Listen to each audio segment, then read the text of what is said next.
On video, TPUSA Chief of Staff Mikey McCoy stands near Charlie. A shot rings out. Mikey lifts the phone to his ear, turns, and walks away before Kirk falls.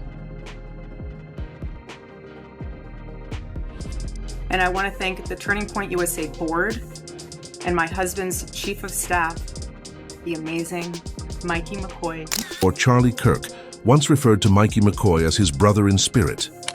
Why did this supposedly wonderful friend go so calmly with the phone at his ear?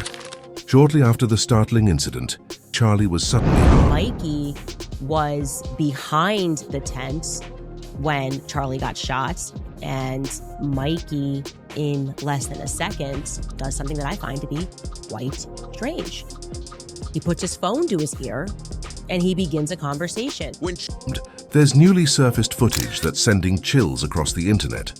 It shows Mikey leaving the scene before Charlie even lost balance, almost like he already knew what was about to unfold. The timing looks way too perfect to be coincidence. He didn't rush to check if his friend was okay when that loud, startling sound echoed through the room. We'll be doing about 5 more episodes a week now, so just tell the team and make sure that happens. 3 hours of this, 2 more hours of... It's like, lady, wasn't your husband just publicly executed only a couple of weeks ago? I've never had this much joy on my best day. She's just full of joy. He didn't even turn to look behind him in time to observe Charlie straining to remain upright. What kind of amazing friend does that? Many are asking. Yet Erika Kirk commended the same man, delivered her heartfelt opening remarks, describing him as devoted, reliable, and kind. This is where it becomes complicated, though. And I'm watching, the minute Charlie was shot, he called me, says, "Dad, Charlie's been shot in the neck. Please call every pastor and pray." I said, "Okay, son." He has wits about him. He was just directing. He had blood all over him. Candace Owens just made a shocking discovery. Mikey wouldn't say who he was speaking to on the phone at the time. If there is nothing to conceal, why remain silent? Call records, timestamps, and background sounds are already being examined by the public in an effort to learn the truth. Did Mikey receive instructions? Was he attempting to alert anyone? Or was it all a single massive misunderstanding that was being presented as something more sinister? One thing is certain. Regardless of the... On video, TPUSA Chief of Staff Mikey McCoy stands near Charlie. A shot rings out. Mikey lifts the phone to his ear, turns, and walks away before Kirk falls. No visible dial motion, no rush to aid. Why? The reality. The innocent bystander act is no longer a popular one. The internet's buzzing, theories are flying, and Mikey's calm exit might just be the biggest clue yet. This is an extremely disgusting attack. And I can speak to that because I was there when it happened and I was next to Mikey when it happened. And what I can say is, I can't say every single thing that happened, but I want to talk about this specific narrow thing. That the shooting occurs. I am next to Mikey. Both of us hear a loud crack. We both turn. We both see Charlie, who has been shot. Both of us, I think at about the same time, realize that means there is a shooter who is on the scene.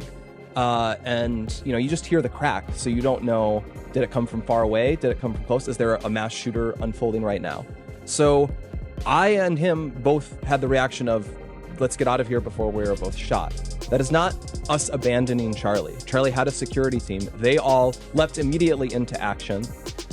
And I'll never forget what I saw because it was clear in the moment that he was profoundly freaked out. What I'll always remember is the way his lip was quivering, which I'd never seen before.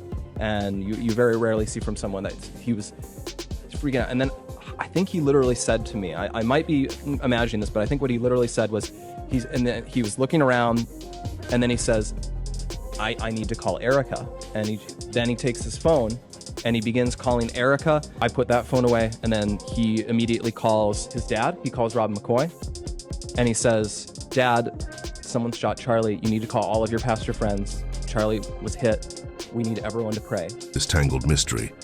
And now Candace is flipping the spotlight right back onto Mikey McCoy, doubting everything he did both before and after that horrible event. She won't tolerate this. highlighting how composed, aloof, and strangely ready he appeared when everything happened. I want to thank the first responders who struggled heroically. And I want to thank the Turning Point USA board, the COO, Justin Strife, and my husband's chief of staff, the amazing Mikey McCoy. Wait a minute. Here's the problem, though. As everyone is occupied with analyzing Mikey's actions, it also suggests that Erika Kirk's behavior doesn't seem to make sense. Erika's actions are correct. The confusion that followed was equally perplexing. She and Mikey's father, Pastor Rob McCoy, both assert that Mike called them immediately following Charlie's injury. This is where things get crazy, though. Why do their versions of the story differ significantly if that is the case? One claims that the sounds was immediately followed by the call. And that's when the great Mikey McCoy showed up. Actually, he was there just before that happened. Truth, then. Interview. 548 5.54. The same urgent question is being asked by people on the internet. Who's laying here? Or are they both a front for something far more significant than we know? The chronology is inconsistent. The mysterious phone call is now at the heart of the storylines, which are always changing. However, the fact that Mikey really called could be the final piece of the puzzle that reveals the truth about this whole affair. This place feels quite strange, like a complete betrayal from Charlie Kirk's closest confidants. It appears that everyone in his tight group, including those he treated like family, may have known more than they are admitting. Supporters are referring to it as the height of betrayal. Additionally, it becomes more difficult to ignore the more film that comes to light. Charlie's followers aren't keeping silent, so let's dissect this. They are requesting an investigation into what actually transpired with Mikey McCoy, Charlie's own head of staff and alleged right-hand guy. September 10th. Online users are assembling hints, challenging chronologies, and assigning blame because Mikey's composed response doesn't match up with real shock or worry. The new video that was released has everyone talking, the one that shows Mikey leaving so composedly, phone in hand and totally unaffected. Just a calm, steady step, without any fear or uncertainty, while mayhem erupts all around him. It's chillingly timed. Mikey is already on the phone immediately following the huge explosion that surprised everyone. Who was he calling? Fans are questioning. Why did he not assist Charlie? These days, it's more than just the video. It concerns loyalty, trust, and human behavior when they're not the center of attention. Mikey McCoy's every action is now being closely watched by the internet's detectives. It doesn't feel quite right, and suspicion continues to grow louder every minute until the truth is revealed. In fact, a few seconds after that loud, shocking sound, the space, Mikey McCoy remained calm. He took his time to see how his employer was doing. Didn't even give the back a startled look. Like a man who already knew exactly how this scenario would play out, he simply left with his composure intact. This type of response has everyone baffled and wondering what's going on, actually happening here. Additionally, keep in mind that this is not just any employee. This is Charlie's closest co-worker and friend, the Chief of Staff, whom Erika Kirk proudly referred to as awesome. However, that term now sounds almost hilarious when you consider that your supervisor, a close friend, or someone you've worked with on projects and traveled with gets swept up in the pandemonium without even flinching. For someone who was taken by surprise, that is hardly typical conduct. The footage is much more eerie if you slow it down frame by frame. Before Charlie even loses his balance, Mikey has his phone in his hand, is dialing, and is already leaving. He seemed to have foreseen what would happen before anyone else did. It is deemed suspicious by the internet. Fans are clamoring for answers, and reporters are scrutinizing every moment. Why didn't he respond like a shocked person would? Who among the people on that call looked more concerned with assisting his boss? More concerns are being raised by that video every second than it's responding. Furthermore, Mikey's silence is only making matters worse. Then, as Charlie was being gently loaded into the SUV that was waiting, it appeared. Mikey is still riveted to his phone as he stands in the background, back to the ruckus. He didn't remain nearby to see what was actually going on. He didn't even appear to understand the gravity of the situation behind him. He seemed to be speaking to someone who may have previously been aware of the circumstances, almost as if he were in his own universe. That moment has been repeatedly paused, zoomed in on, and replayed on the internet. And the same question is being asked by everyone. What was the purpose of that call? He had no way of knowing what Charlie's condition was at that time. He left without checking to see if anyone was providing updates or if assistance had come. Nothing. What information, then, could he have been providing so hurriedly over the phone? The situation becomes even more dubious at that point, because Mikey's father, Pastor Rob McCoy, took charge publicly and asserted that Mikey had contacted his son the moment everything began, and that his boy was marked from being close to the chaos. However, how can that claim make sense since Mikey's back was shown in the video as tranquil and immaculate?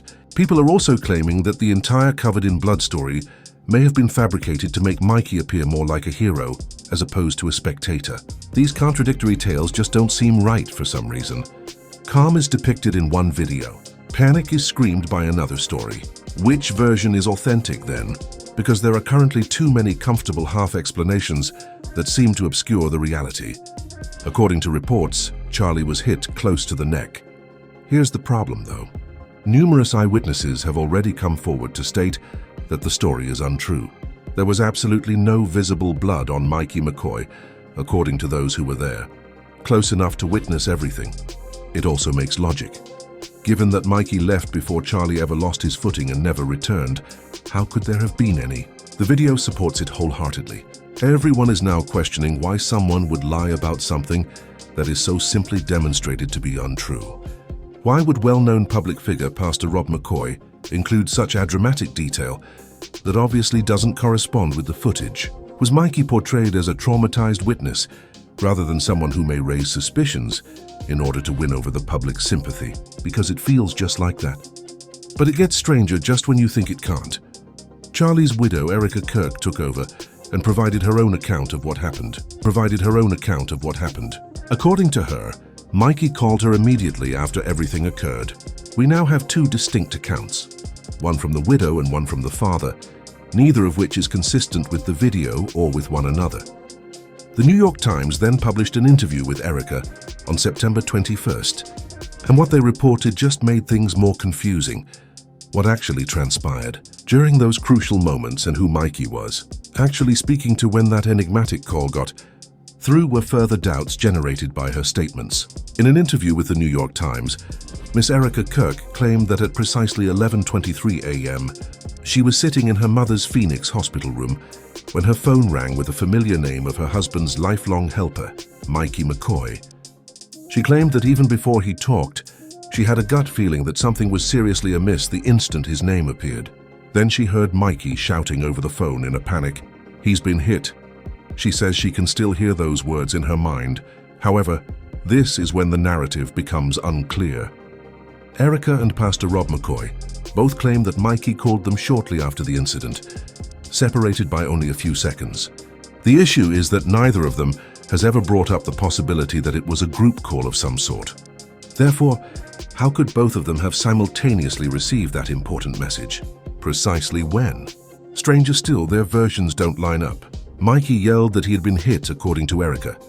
Charlie was hit close to the throat, while Rob insisted Mikey tell him. Two distinct tones, two entirely different phrases, but ostensibly one call. There's a problem in this place. Furthermore, Mikey is seen in the video raising his phone directly to his ear without ever first dialing a number. It's literally visible. Straight to his ear, no scrolling, no dialing, no fingertips. That small element could be the most significant hint of all. Perhaps, just possibly, if he hadn't been calling out, he was the first to be called. And everything we've been told about that phone call may require a careful examination if that turns out to be the case. Now that TPUSA has formally retaliated, they aren't holding back at all. Andrew Covey, their spokesperson, rushed in to defend Mikey McCoy, claiming that the truth is being misrepresented. He said Mikey was neither suspicious nor composed. He was simply in a state of shock. Covey maintains that Mikey merely covered his ears because the sudden, intense noise was so overwhelming that it left him shell-shocked and confused by the turmoil that exploded all around him. Additionally, Covey stated that Mikey sought to adhere to protocol right away, claiming Charlie had directly told him to contact his father, Pastor Rob McCoy. After calling Erika, Mikey was allegedly merely attempting to notify everyone, as he had been instructed to do. He was shocked by what had transpired, but he was merely performing his job without hiding or plotting. Hold on though, because this is where the confusion returns. Why would Pastor Rob publicly assert that his son was covered in blood at the scene if Mikey was merely making calls in accordance with orders? That portion is completely inconsistent with both Kov's account of events and the video. Who is being honest here then? Was Rob just overreacting and making things up? Or is there a significant deeper than these contradictory tales? People are beginning to ask what is actually being safeguarded, and by whom as the contradictions keep mounting. They have yet to provide a convincing explanation for that section, and it sounds suspiciously convenient now. Since Mikey McCoy, let's face it, couldn't have had any genuine facts to convey in those initial moments to either his father or Erika. Not even to check Charlie's condition did he turn around. Therefore, unless he had some inside knowledge before everything happened, how could he have known anything about what was going on? Everyone is talking about the question, and only that theory opens a fresh new mystery can. This narrative would be completely different if Mikey had somehow known what had transpired without even turning around. Was it instinct? Was it a conversation with another individual? Or was there anything much more intentional? The internet is fully investigative mode, attempting to make connections. The most perplexing portion follows. Erika Kirk's first address in public following her husband's death. She took a time to grin and offer a passionate shout-out to none other than the incredible Mikey McCoy, rather than concentrating only on her grief. People were incredulous. Why bring up another man? And smiling in the midst of such a tearful moment over her husband's death. Many viewers were offended by it. On the internet, that one odd smile has become a talking point.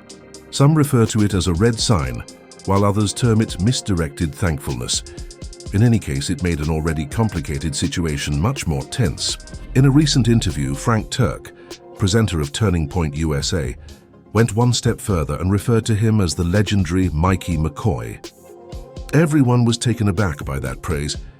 What's really going on here? Viewers were left wondering. When the tales and the video don't match, why is Mikey being hailed as a hero all of a sudden? This is causing speculation to spread like wildfire on the internet.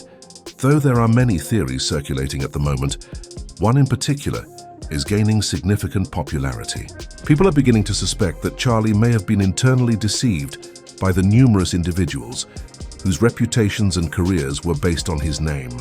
According to the theory, ambition may have taken the place of loyalty, and those closest to him were already setting themselves up for power long before the mayhem even broke out. Furthermore, Erika's situation becomes even more dubious. A few internet detectives are drawing attention to the ease with which she appeared to assume leadership roles immediately following the tragedy, as though she was already prepared to assume control of Charlie's whole media empire. It seems like the timing is just too good to be a coincidence.